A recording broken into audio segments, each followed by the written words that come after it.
I always thought confession sounded like a crack in the voice. Turns out, it can sound like the soft click of a shared drive folder opening one you didn't know existed until your cursor hovered and the little arrow turned down like a lowered head. My name is Miles. I'm 37. I live in New Orleans, Louisiana, in a narrow shotgun house on a block where the neighbors know your dog's name and the potholes have their own personalities. I'm a community radio audio engineer. I cut brecks and hums out of interviews, coax old microphones back to life, and live by the gospel of levels. When the world feels too loud, I make it right with sliders. At home, I didn't notice the signal distortion. My partner Eva, 35, works as a grant writer for a regional nonprofit that rebuilds roofs and rooms after storms. She's the kind of person who keeps granola bars in her bag for strangers and knows the difference between a budget and a story. We've been together 8 years, living together for 6. People called us good weather, soft, dependable, not flashy. We had a routine that made sense: my late-night editing and her early drafts, my Saturday station shifts and her Sunday market list. Our friends asked us to host the after-parade brunch because we could get coffee done right and keep the kitchen calm. We were the couple with a hurricane bin, batteries, headlamps, a hand-crank radio I'd repaired for fun. We were the checklist kind, the steady kind, the kind you think stays. If you'd asked me what broke first, I'd have said nothing did. But cracks love to hide in nothing. It started with a playlist. Eva and I shared a smart speaker and a premium account, mostly so we wouldn't both get kicked off when the other put on music. Our rule was loose: if you add to the kitchen playlist, make sure it can hold a conversation. We were a Marvin and Mitski household, a gumbo of brass bands, soft piano, and the occasional guilty pop I pretended to hate and secretly loved. In January, a new strand threaded through, mellow indie folk with harmonies like a shared breath. Songs by an artist named Julian Hart kept showing up. Then newer tracks I didn't recognize with titles that sounded like inside jokes. Canvas Boots, Thursdays at St. Maya's, Rock, Gentle Flood. I assumed the system was recommending things because we went to a show, because I fixated on a chord. That's what algorithms do: mirror the smallest hungers. On a Thursday, I asked, "You add these?" Eva paused in the way you pause when your next word matters. "Some," she said. "They help me write." "Cool," I said, and kissed her hair and turned the volume down for a phone interview coming in hot. Later, I told myself, we'll talk about it later. Later is the easiest lie a good person tells. The second signal was laughter you can't hear. Grant writing is quiet, meticulous work notes, edits, budgets, gently begging strangers to care. Eva used to read me lines when she liked them, tap my shoulder when she found a phrase that held. Now, sometimes, she'd smile at the screen and then roll her lips together like she'd laughed in her head with someone else. "Good draft day?" I'd ask. "Yeah," she'd say, and tuck a piece of hair behind her ear the way she does when she's finishing a thought with someone who isn't in the room. There's a softness people keep for the person who gets their sentences. It isn't lust. It's the relief of being understood without footnotes. I decided not to inventory it. I decided to be the man who trusts, who believes knowing the end of love is not how you keep it. I decided Sunday gumbo mattered more than a nervous system twitch. My emotionally wrong decision was friendly. I made us easier. I picked up the groceries, ran the laundry, fixed the cabinet hinge, told myself, steadiness with a love language you can speak without asking for translation. I was wrong. February brought Grant's season a sprint with a tie. Eva worked late, came home bright, tossed me one-line updates like beads from a float. Won the foundation technical big match. Board wants a storytelling gala this year. Trying to land a corporate sponsor that's not gross. A name started appearing like a watermark under everything. Julian. Julian Hart's doing the music direction for the gala. Julian's got a line on a donor who likes impact metrics that don't read like math. Julian says stories should be sung, not read metaphorically. I Googled him the way anyone would. Local musician, mid-30s. Works with arts nonprofits, runs a tiny studio in the Bywater. Face that looks trustworthy in a porch light.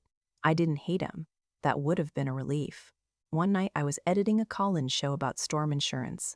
Mines drop in the city like the sky changed its mind. The caller's audio crackled, then leveled. I cut hum, added a touch of compression, made broken speech sound whole. In the kitchen, Eva laughed softly with her laptop like it had a person inside. I didn't ask who was on the other end. Sometimes, kindness is a form of fear. The discovery came in March, in my language.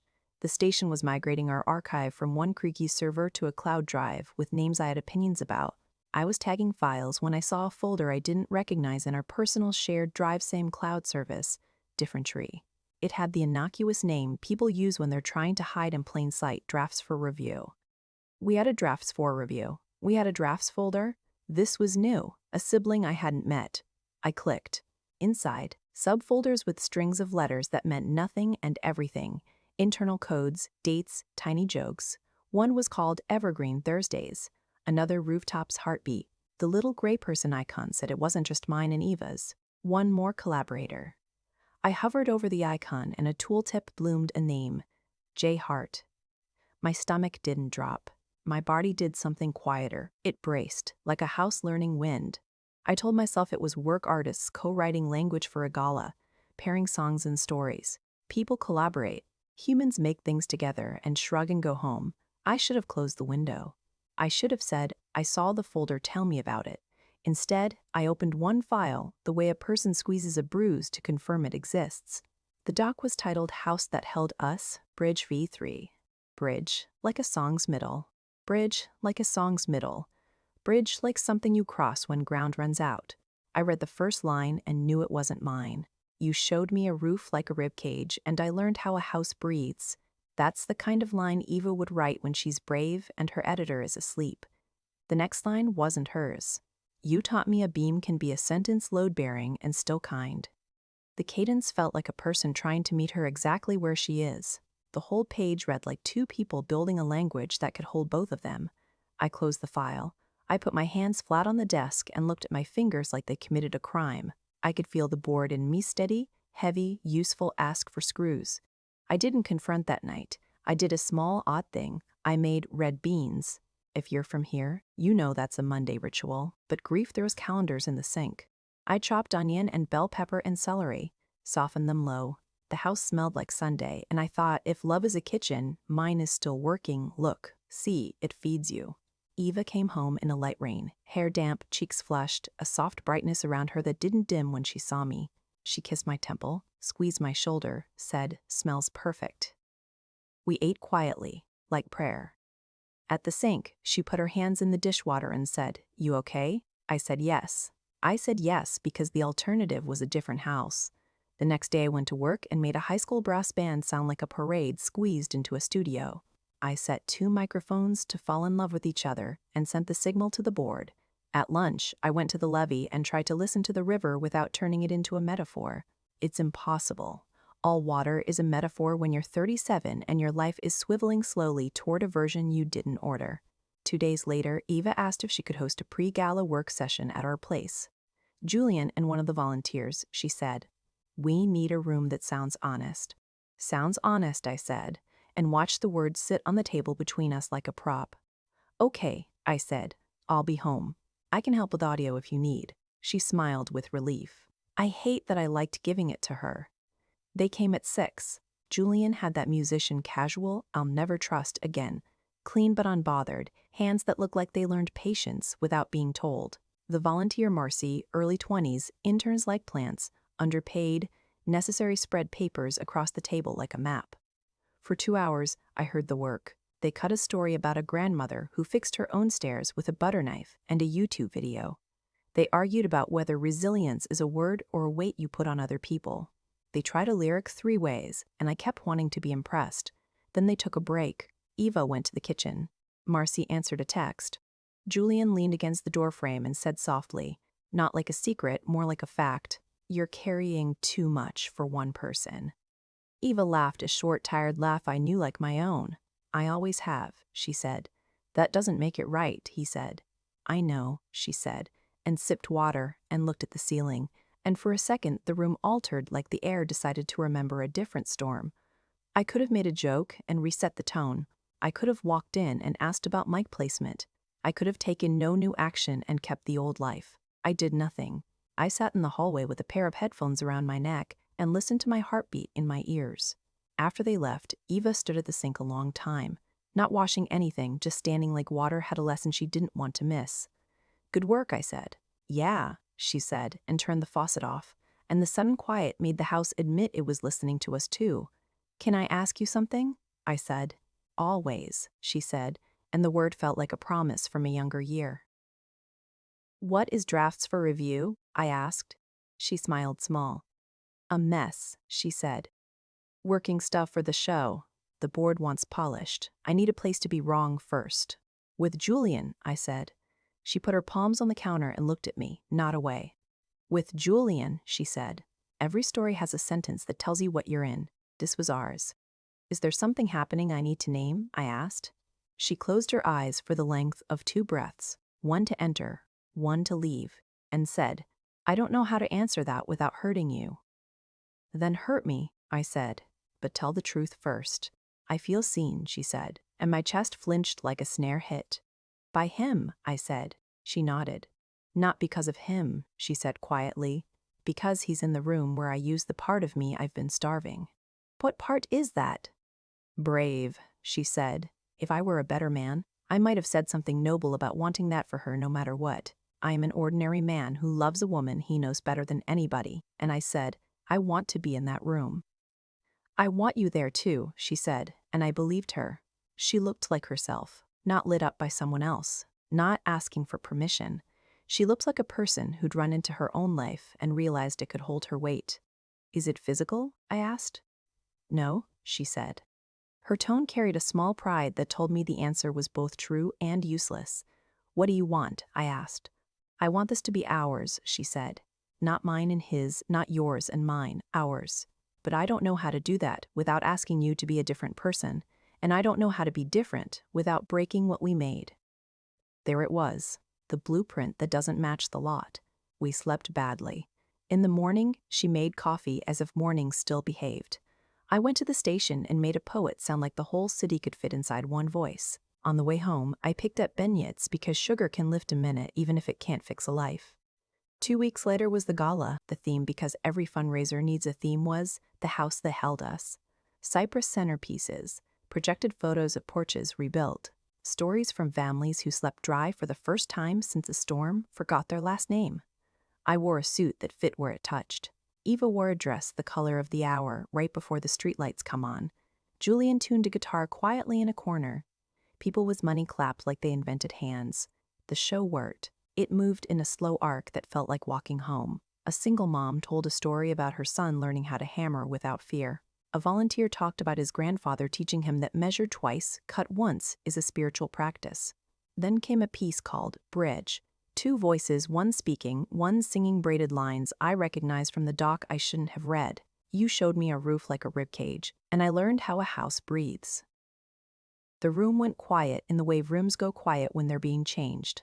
Eva stood at the edge of the stage with a mic and told a truth about grief that tasted like rain. Julian sang the chorus like a person trying to build a room from 2 notes and a hope. People stood. They clapped too long. I felt proud, then hollow, then both, and kept clapping because clapping is a way to delay thinking.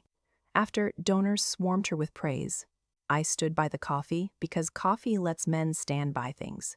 Julian found me. He didn't have the decency to look like a villain. Hey, he said, you're Miles. I am, I said. That board mix in the last piece, was that your touch? He asked. Yes, I said, because sound is an honest craft even when people aren't. It was clean, he said. You made room for breath. People need it, I said, and didn't say, so do I. He didn't do the thing I feared. He didn't say, I would never hurt you. He said, I care about her work, which is not a confession or a defense. It's a sentence that sits there and dares you to refuse care. At home after midnight, the dress on the chair, the suit on the door, our house looked like 2 ghosts had taken them off and gone walking.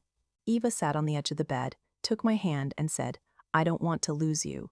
I said, then choose me. She cried in that careful way not to wake the part of the house where hope sleeps. I don't know how to choose and not amputate what I found, she said. Maybe that's what choosing is, I said, saying no to the right beautiful thing. She lay down on top of the covers like she was afraid the bed would keep score. I lay next to her. We didn't touch. We fell asleep like people who are good at falling asleep near fire alarms. The next morning, I made eggs. We spoke in logistics like decent burglars dividing silver. We said sublet and timeline, and we'll talk to your sister, and I'll take the radio shelf. She moved into a friend's spare in mid-city with plants that looked brave and a window that liked morning. I kept the house because the mortgage didn't flinch, and somebody had to keep the dog we didn't get. We texted about bills and a light fixture that didn't sit right. We didn't text about the space where our old we used to breathe. I didn't become a monk. I became a man who hears his kitchen more clearly. The sink had a rhythm I'd stopped noticing. The fridge had a hum that changed a little at night, like a person who snores and apologizes. Work saved me and didn't. I mixed a second-line broadcast, so sweet it made strangers cry. I edited a segment on flood insurance, so dry it made me feel 90.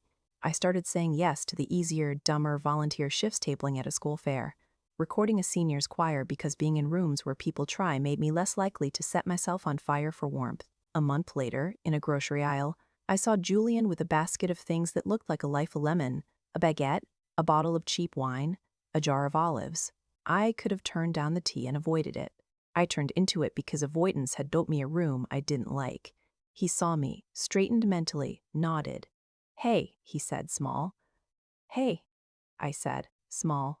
"Hey," I said. We stood with end caps of cereal judging us. "I'm sorry," he said, not as incantation, as inventory. "I believe you," I said. "I'm not here to fight," he said. "I'm not here to forgive for sport," I said. We breathed the same fluorescent air. He said, "She's trying to be whole." "I know," I said. "So am I." We nodded like men carrying furniture downstairs and hoping both will still have fingers at the end. I went home and sat on the porch. The neighbor kid biked by with a horn that sounded like a toy elephant that had opinions. I watched the street do its rhythm. Truck, stray cat, older couple in matching hats. The sky pretending it understood us. Therapy entered gently, like a doctor who knows your name already. "Dr. Phelan," Lang asked me where I felt truth in my body. "Behind my ribs," I said. "Like a house?" she asked, because therapists tell jokes too. "Like a house," I said. "Tell me what rooms feel safe," she said. "Kitchen," I said. "Radio booth," I said. "Porch," I said. "Porch," I said. "Bedroom," she asked. I looked at my hands. "Depends on who's in it," I said. We worked in small, unsexy ways. I learned how to say "I miss you" to the air instead of making tea for a ghost. I learned how to tell the difference between nostalgia and mercy. I learned to stop auditioning for my own life. Summer turned this city into soup in the fun and bad ways. Storm season makes everybody polite to strangers and mean to humidity. I tightened window latches and put batteries in things that liked batteries. I added a water filter because tap water and trust are cousins, and mine needed help. One Saturday in July, the station hosted a storytelling workshop for teens. A 14-year-old told a story about his grandma teaching him to fix a lamp with tinfoil and prayer. He looked at the mic like it might bite and then didn't. After, he asked me if sound is just electricity with manners. I laughed and said, "Exactly." That night, I met Rhea. Not like a movie, like a hardware store. She asked where the good screws were, like there aren't 17 kinds with names that sound like bands. We both reached for the same box. She said, "You go." I said, "Split." We did the math on the spot and left with the same size and a story. Rhea is 33, an elementary art teacher who wears paint under her nails like jewelry. Her laugh sits in her throat like a friend. We got coffee because the day asked for it. We talked about how hot glue is both miracle and menace. She told me children say the truest things when adults stop nodding like a metronome. I didn't fall in love. I fell back into my eyes. It's hard to describe the relief of remembering what you look at when nobody tells you where to look. We started small walks on Bayou St. John, porch beers that turned into talking about second grade and second chances, me trying not to say the word sound check in normal conversations and failing. On our third hang, she asked, "What's your middle like?" "My middle, you know, everyone brags the finish and complains the start. What are you like in the middle?" I thought about kitchens, radio booths, porches, breaths. "I need presence more than praise," I said. She nodded like she had been waiting for that answer and would have stayed if I didn't find it. We're not perfect. She collects half-finished canvases like I collect half-finished sentences. I shut down when we argue because conflict still sounds like a fire alarm even when it's a toaster. But we practice telling the truth before it needs a stage. We practice middle. In August, a storm with a name nobody will remember took the power out for 2 nights. The neighborhood turned into a camping trip with better spices. We put food on grills and called it community. I set up the old hand crank on the porch and let kids take turns making the radio talk. Raya brought paper and markers and drew the block like a kind map. Eva texted, "You okay?" I texted back, "Yeah, you," she said, mostly. There was nothing else to say that wouldn't be a different thing. September brought the new season at the station and a fresh batch of people who think radio is both dying and immortal. I trained interns who said, like it paid rent, and taught them how to let silence breathe without calling the cops. Eva and I met once at a mutual friend's birthday. She looked like the version of herself I always loved hair up. Dressed like Twilight, hands that know where the emergency kit lives. We hugged the way people who know better hug quick. True, brave. "How's your work?" she asked. "Full," I said. "Yours?" "Wilder," she said. "I heard the gala raised enough to fund the roof program through next summer," I said. She smiled without pain, and for the first time, I felt something easy rise in me, respect without ache. "Are you?" she started. "Okay," I said. She nodded. "I am," I said. "I'm more honest." "Me too," she said, and the room didn't tilt anymore. We didn't talk about Julian. We didn't need to. Some people belong to a story even if they don't belong to your life anymore.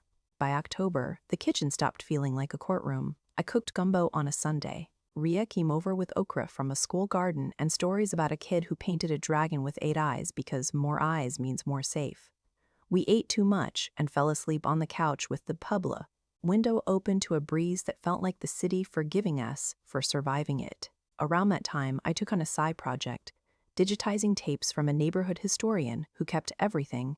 Cassettes hissed like they have secrets. On one from 1996, a woman said, "A home ain't just where you sleep, it's where you tell on yourself, gentle." I wrote it on a sticky note and put it on the fridge. If you're waiting for a neat lesson, I don't have one that fits on a shirt. But here's what I keep near my ribs where it can change shape with my breathing. Betrayal isn't always a kiss. Sometimes it's language misaddressed first drafts sent to someone who isn't the person you cook for. Steadiness is beautiful, but it isn't presence. Presence costs attention, ego, time. Identity changes when you tell the truth. Not just the relationship, you. When people ask why we ended, I don't say, "She cheated." It isn't accurate and it lets me be lazier than I want to be. I say, "We started outsourcing our brave." They look at me like I'm trying to be poetic when I'm just being precise. Last week, the radio carried a high school game and a brass band in the same hour, and I mixed it like two cousins at a reunion table talking over each other. Ria sent me a photo of a painting a student made of a house with a see-through roof. The kid had drawn people inside talking. Underneath, they'd written, "Air goes in, words go out." I stood in the control room and laughed alone in a way that didn't feel like alone. Last night, I walked to the levee at Blue Hour. A freight rolled by on the bridge like a long sentence that decided to finish. I put my hand on the concrete and felt it hum. I said the line I didn't know to say a year ago, the line I say now without apology or plea. I am here.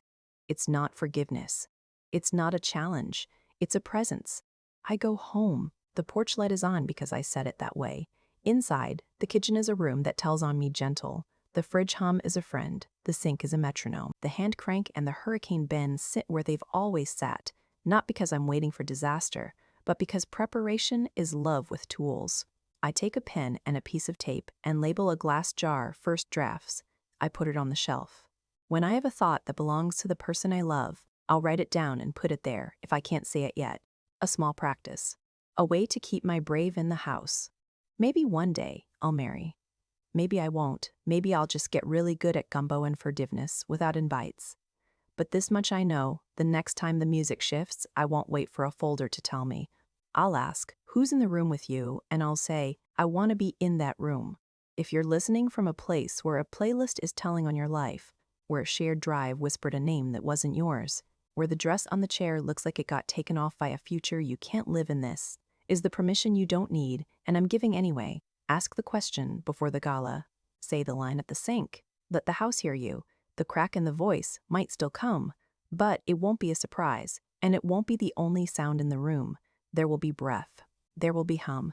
There will be the small, brave music of two people deciding whether they are going to be a band or go solo. And if you end up solo for a while, learn your own instrument so well that the next band is a choice, not a rescue. I'm Miles. I still fix hiss and level breath and make rooms sound honest. I still live on a block where the potholes have names and the porch lights mean what they say. I still keep batteries where they belong. I still love a woman who taught me to respect the bridge. Even if we couldn't cross it together, I am here. And this time, I'm not outsourcing my brave.